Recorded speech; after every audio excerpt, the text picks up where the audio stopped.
One station in the capital. Hot 93. Hot 93.9. Lock it in. More news. More information. Hot. The number one hot presenter in the nation. 93.9.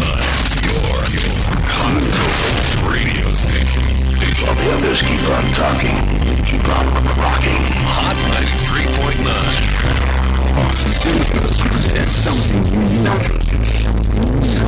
and really cool. Come back to today's on 93.9. You're listening to the Hot Drive Show on Hot FM. Listen to Hot Sports, the number one sports program in the nation. Don't touch that dial. Hot. Lock it in. 93.9. You've never heard radio like this.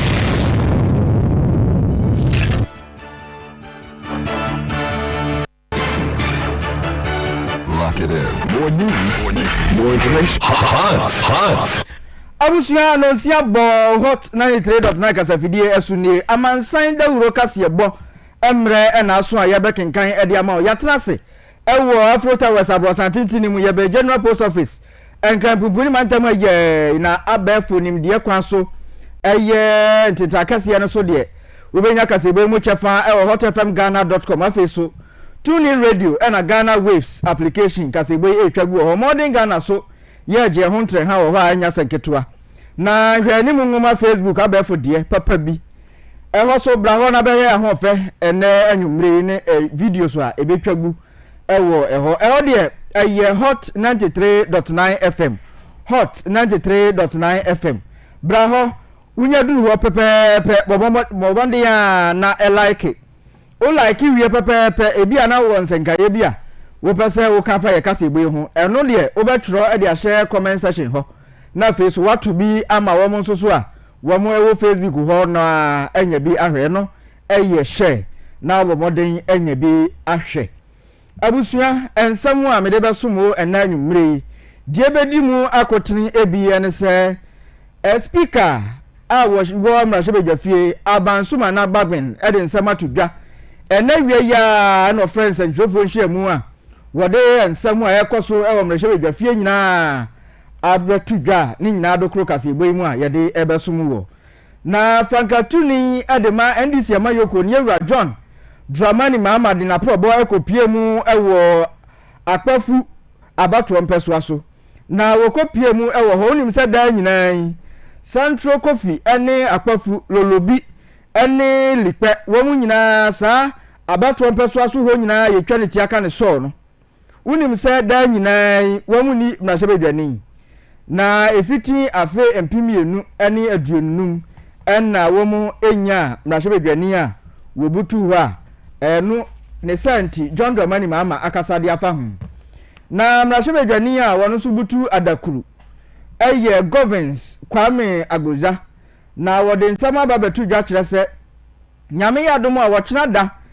eye ya woda wo mu ekopie mu e mrashe bedwafie akotena se na wo madwendwen wo man kanko no man yedie hu na wo mu kwa wo mu ekono NDC amayoko ni mu manyina mfa nhwe omutirimu se wo mu eno mu ye majority a wo mo kotena ba bia majority anase edom dodo no etena abusuansam ni bika we mo ho ena sima be ye aduasa entem de mejepene na makenkan ede amaw na eso heba anase eso heba hospital ena etomkrai wo se eba na aniyare ye ho pa de a o eye ne kokokura na yare ne bia eso heba hospital echese wo mo esa ab eye fibroid hypertension afe joint and waist pain wotene tekura hepatitis B liver and kidney problem afe HIV AIDS anase HIV yare no wombesa ade afri hodi amawo stroke diabetes gonorrhea and syphilis nyina wosa ewo womaso eye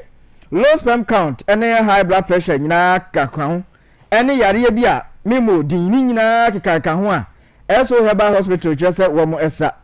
womo etnase ewo Amasama Stadium Junction womaso eye ho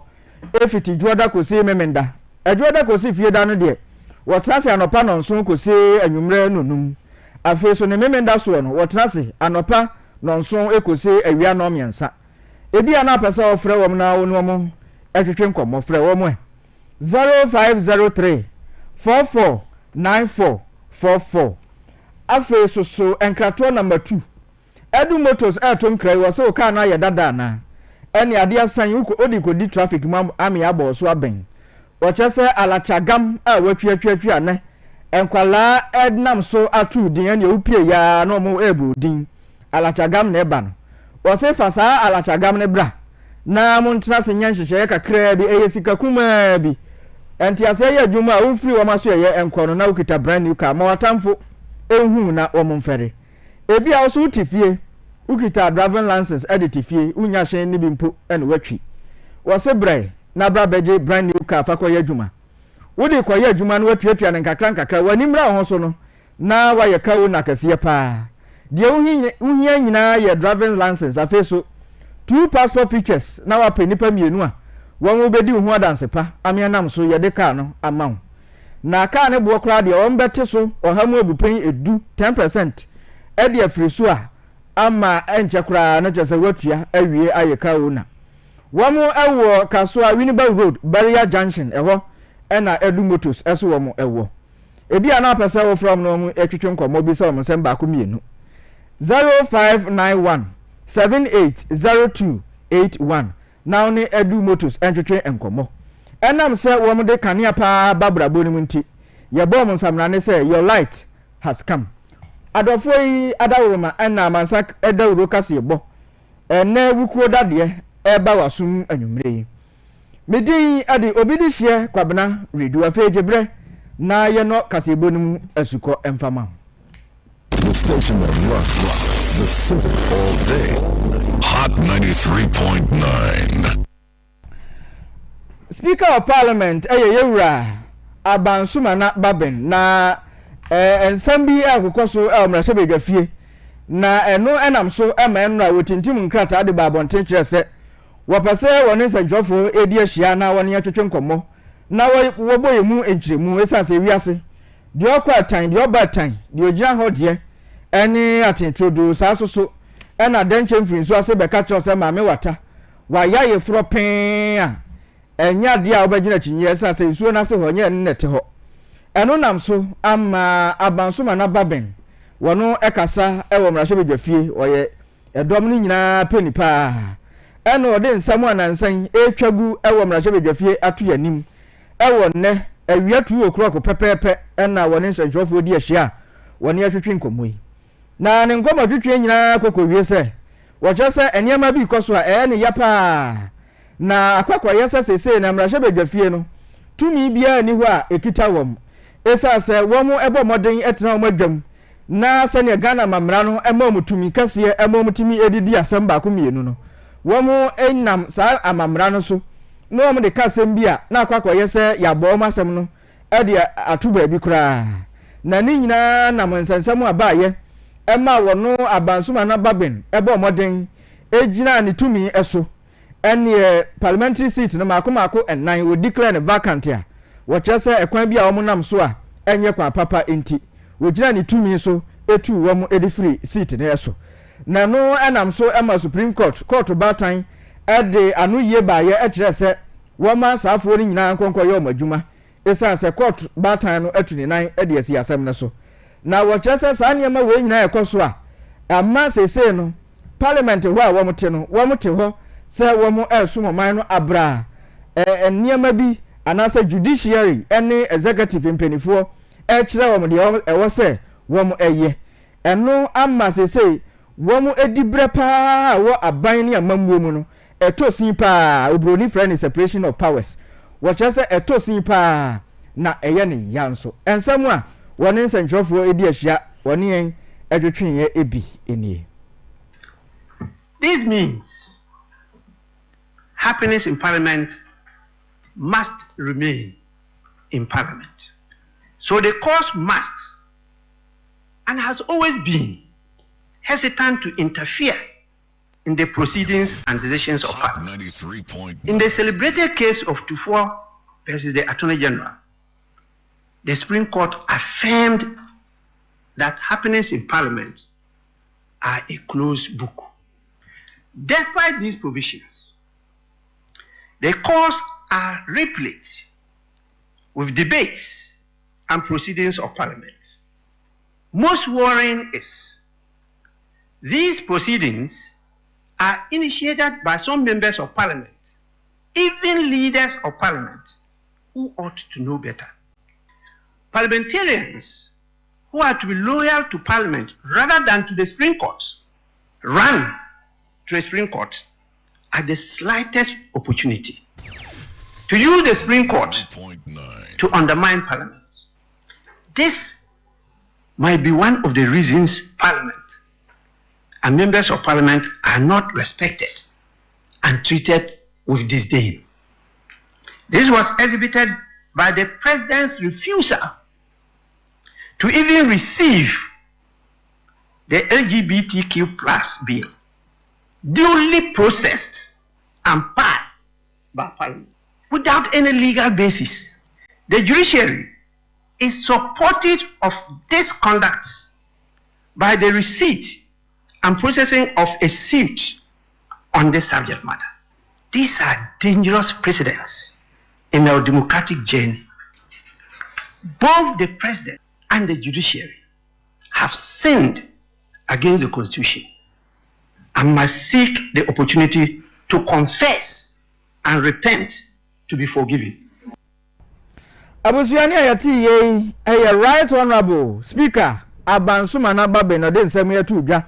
eno wo chese aginaye bia won betena efikasiem a wo mu ebetu bia no na akwakoye se yabo ne galawe na wo de nsem to aso wa kire mu kire se enei saban bi ati adwam no aban no wo mo ne ho moden wo ye niam bia emfa kwan mu a enipa ye hwe nimu se won betimi afre anasa to nsa ade afre sa aban kro no amna be yi ne ho ano eyemra hye bedwafo na kwakwa sesese no wo mu di bre no ayebu achi bidin dia na akwakwa yese tumi ekita wo no enye tumi papa wore ne nkasa ya ba wiye na o chese enei emra hye bedwafo ne bebre na asem kete no mu didi mirika ade akopie mu e Supreme Court na ma enam so ama dibre a ekita no so oye speaker oye panipa a woda emra hye bedwafie no na chese enwie peye enu nti wode kokobonsam nyina na ekọ ede ama emra hye bedwafo nyina ese ensem bi ewo ho a aya omientrase ewo fikasiem no mo nka ne kokuam edan se wo mo de bekọ dan eye Supreme Court ama Supreme Court abekire de wo se emra hye bedwafie no wono mo eye. The existence of a firm, effective, efficient and responsive Parliament whose members place national and constituency interests ahead of narrow partisan or personal interests. At last, this is yet to materialize in Ghana. Parliament weakens itself when its members keep running to our courts to settle or seek favorable determinations of not just legal matters, but essentially political and governance questions. It is my strong belief the matter before the Supreme Court can be settled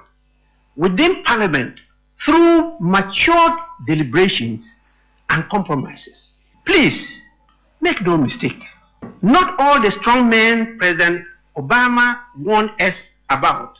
come in military uniforms. Some come dressed in suits. I hope in my lifetime Ghana shall have a parliament and a speaker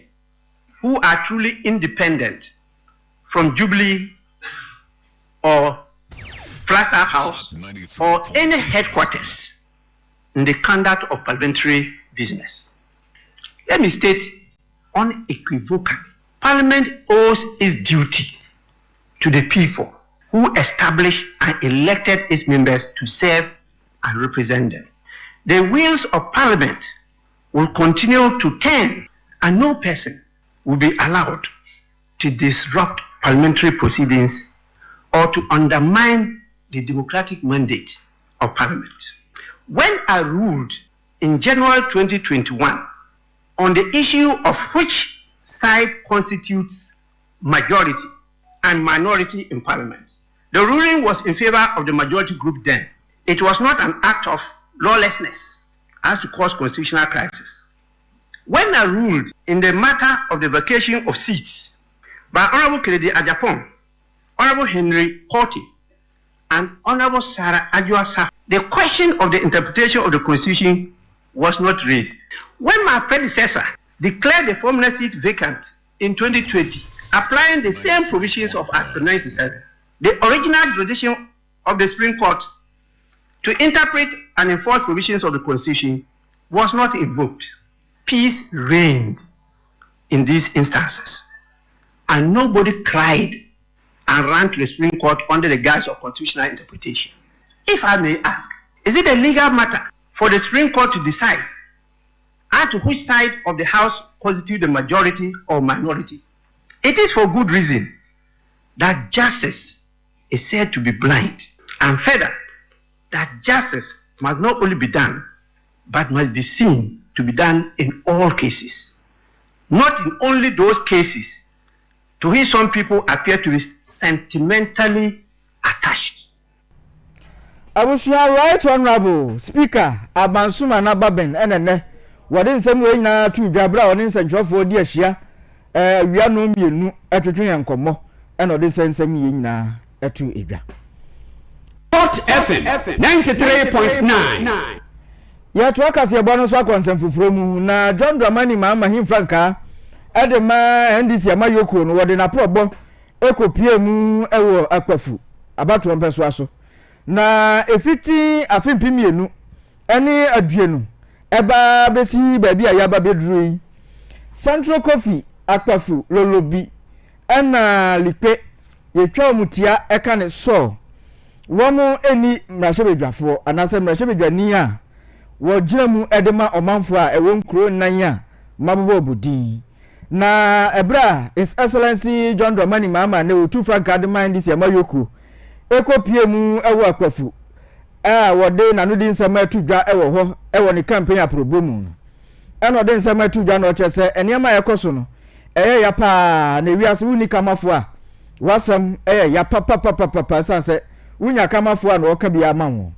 na akwakwa yeso omanfo a wo Central Coffee akwafu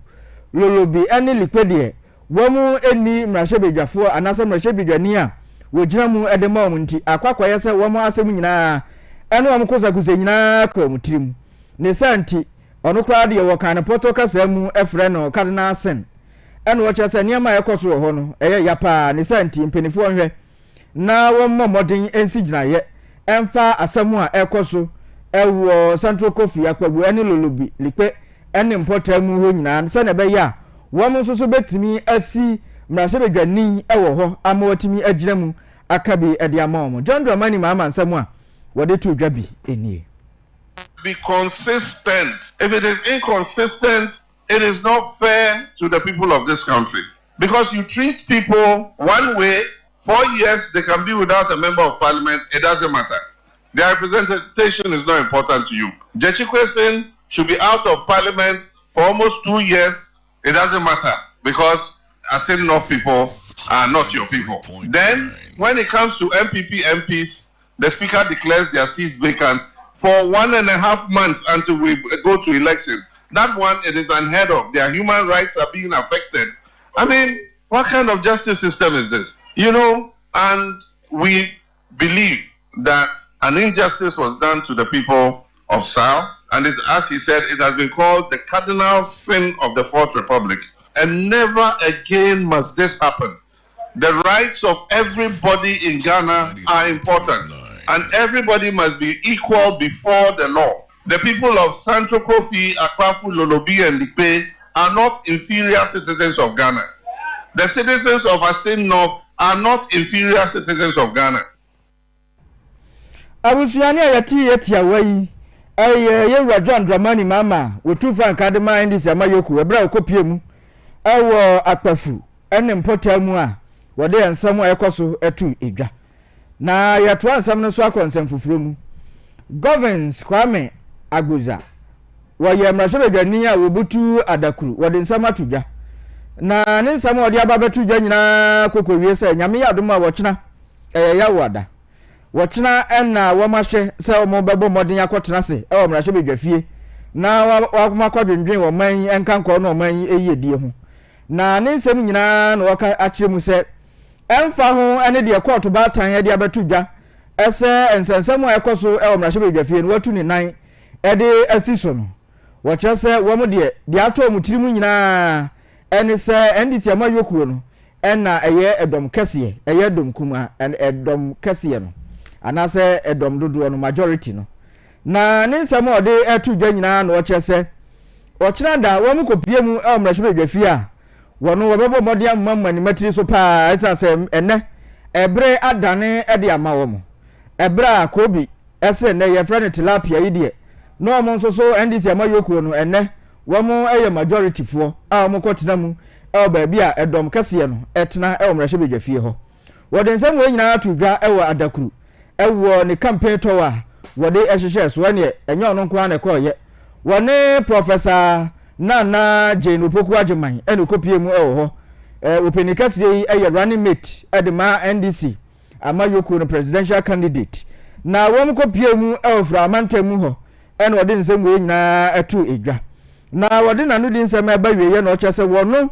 governs Kwame Agbozade wo hu ne ho se wo ye majority chief whip na emom no enye minority chief whip ensem a wode tu dwa ewo adakuru emonten so ebi enie.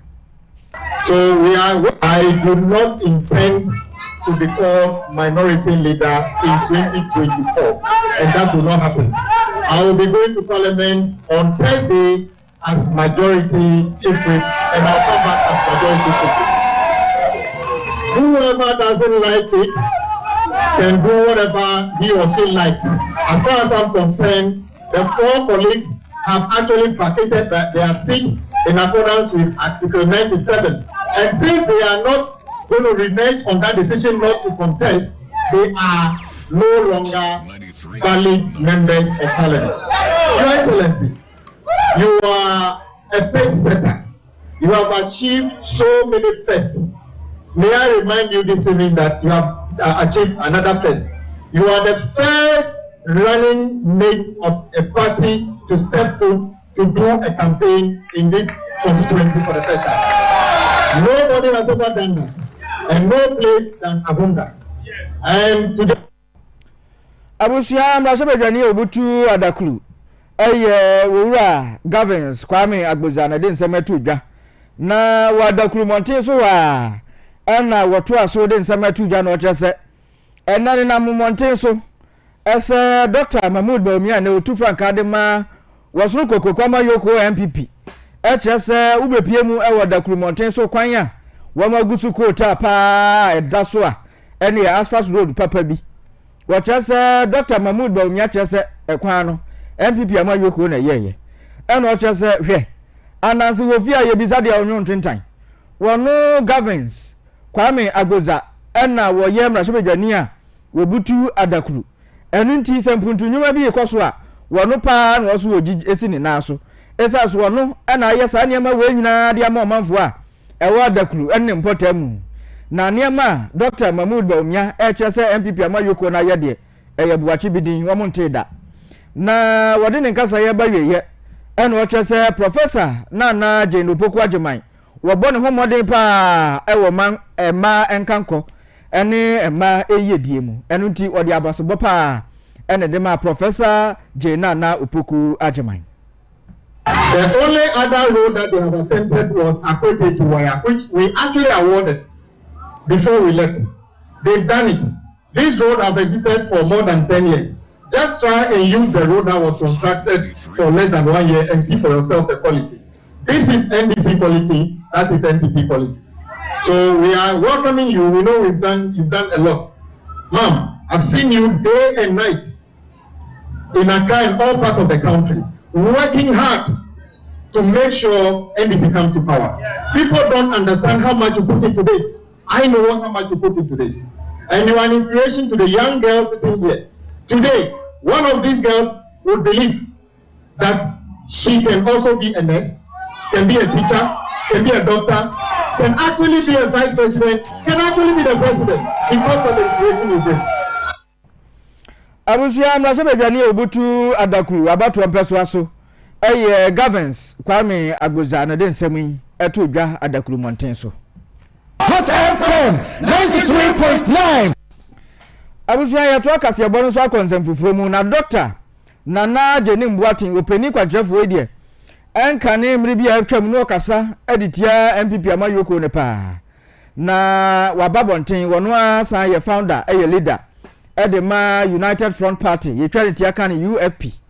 na ne nsam odi abetu dwagina na wo chese Ghana ya yemfum so kase pa ene wo chese empenten kwa na yete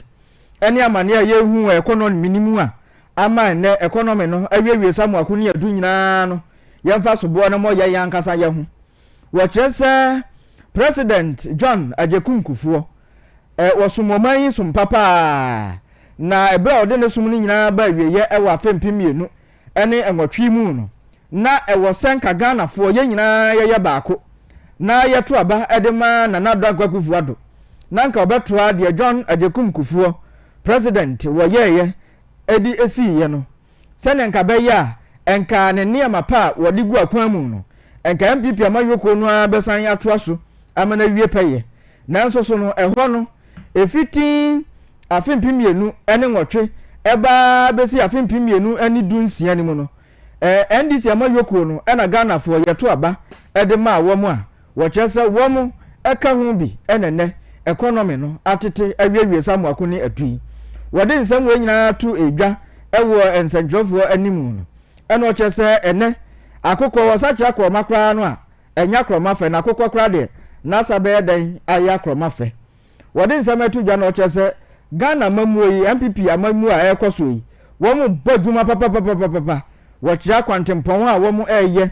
ene a hospital a wo mu ACCA ene anwuma sunya kra de bebrebe ene school fo a ekonto aso azuku apon no wo mu kwa no kwa a no ye free a wo chese sa niam we nyina ye niam bia MPP amayoko no eye ne papa nanso akokọ de wo sa kira kroma enye ne fentira ya esi kona isu ya fa for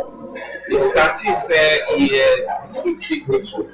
they shall say the altar uti then to the northern region yeah they call of east upper west. I must be honest, this government has done very good and now the damn work Woma Yekuma only Dr. Mamuga and I pretty ano or mine the him here and I was a good year or so we said to the Asia. I will see to the one money here said so I didn't now that's the only one of our announced why they also papa the person. You call rounds to the dear rose at night to the dear Yarisapia at the 111 hospitals cheap copper because to a previous was Savannah written almost saying some young Seprana is a family and on back yes, support Facebook. So I said they are bringing the government to the doorstep of the people. Abusia ani ayati ye aya doctor Nana Jenim Boatin wo ye pani kwankyerefo kofa bai a wodi United Front Party anim ye twaneti aka ne UFP wono ena eda animu a wodi wo manimu a ode ensam yi atu edwa na ye de kase ebo no ekwakwa wie kra ye tufa de ani akira brochi mamu ye dura brochi mamu a ye beko US monten so unim sa US fo abomoden ato ma bawie ene ye je ebo eja nyamba bedru womo eto woma ba no enro akra ene enro na yen yada na bato koso den enne ena bato anu ye ye kan resource no womo abomoden abobọ so kama womo bobọ so wie ye ene nipa wodi enkonim eye Donald Trump na ni nkonim die a wogina Florida monten so ekasa ye ekire na chitafo nyina ene wada wo mase papa ese no kreni ni campaign no wamfana hogon so ene edurum ni bi kura wogina ba bi simpie ni apaso a woni na chitafo nyina ye kasa atu a ye sani mu ogu ne so na nye tuketua wo chese nyankopon ne di ne ho afofi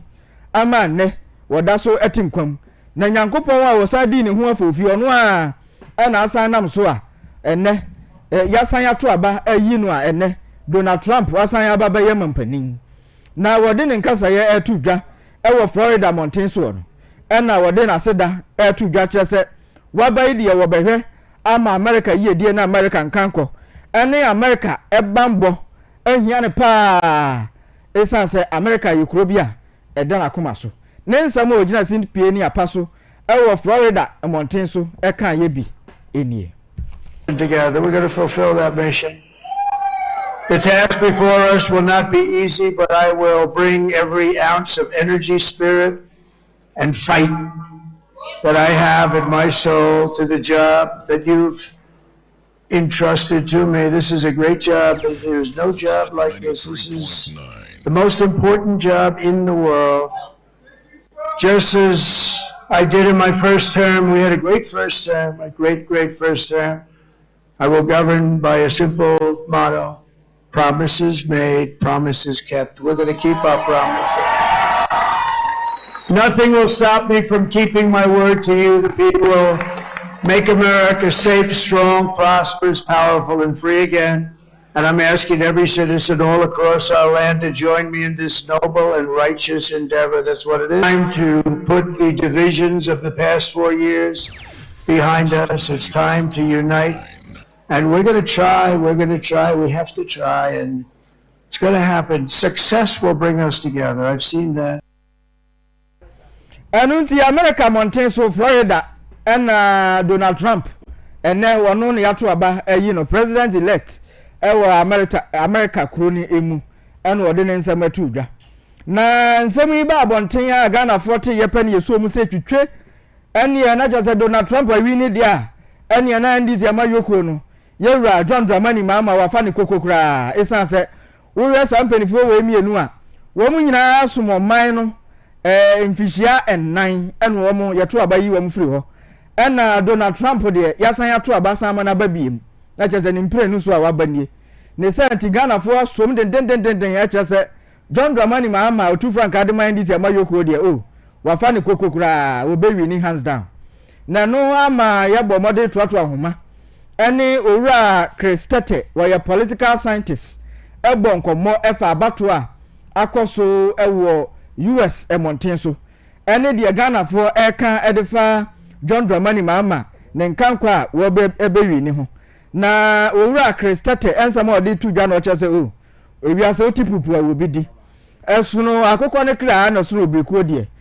akoso ewo US monten so enkyere se Ghana ha so saa na ebekoso na emum ni si yesu ya bibi pa free US abato a akoso ni mu pa de a ene ye wose yesu asumdua a omo edi gina mu eto wo mabato efiti se wo mo ehya ase so wo beto aba ebra wo mo to aba ene mpo no wo mo to aba na wie asumdua awie peye ewo America monten so no eno ene ye hwe ni mu se ebia ebi ebetimi asi ewo yeman emu. It is very possible, but the point is that